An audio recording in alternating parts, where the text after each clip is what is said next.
Questions?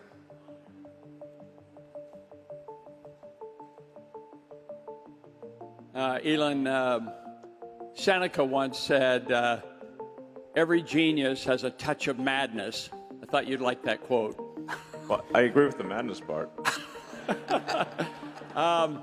So even with Tesla as a publicly traded company, I think it's down 40% or something from its high, is selling at 70 times earnings. Meanwhile, Mercedes-Benz, which now produces EVs, is selling for 6 times earnings and yielding 5%. Why should I invest in Tesla rather than Mercedes-Benz? Well, I actually rarely try to convince anyone to invest in Tesla. And many times I've recommended people don't invest in Tesla, and I've said our stock is too high, but then people just ignore me, keep buying the stock for no reason.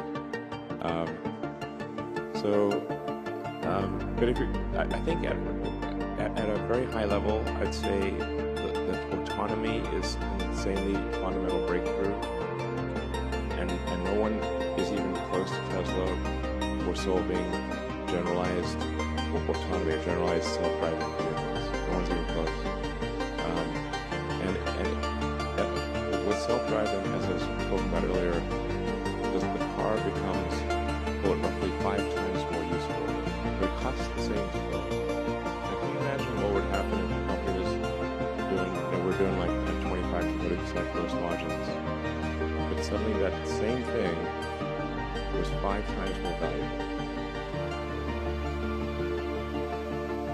What would that do to the value of Tesla and the value of that car?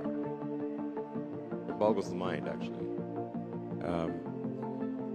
So, if you think of net present value of future cash flows,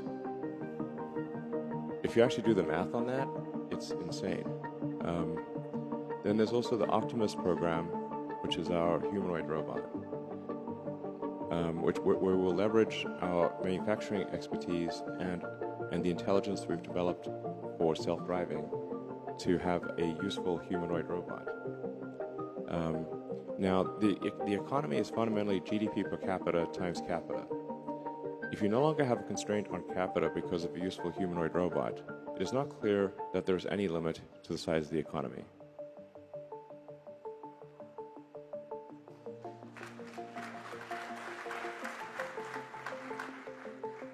And these things will actually happen. So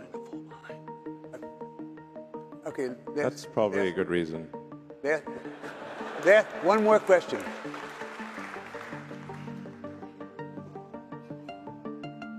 Okay, bring on to that. Okay, this is the last question.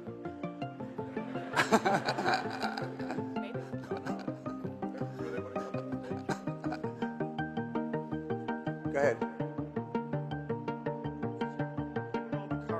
Given all the cars that you're going to make, and I hope Ron's right, whether it's 10 million or 20 million, you're going to need a lot of charging stations around the world. Yes. Have you thought about doing it more efficiently and more economically and better for our ecosystem from an ESG perspective? Because you may or may not know, there are 400 million existing streetlights in the world. And every streetlight has pervasive, persistent electricity. You could take some amount of those streetlights, which are half owned by utilities and half owned by cities, and repurpose that. And that would probably be the most cost-efficient way to roll out millions of charging stations all over the world. Well, thanks. I think they actually are using that idea in London and some other cities. But I think the long-term goal for our supercharger stations is that they all have solar, like Tesla solar and batteries at them, so that they are, as many as possible, are self-sustaining.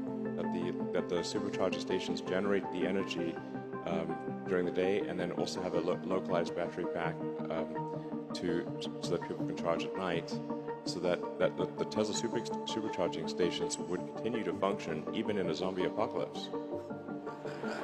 So, just never know. That's coming one day. We know it. Yes. It's just a matter of time.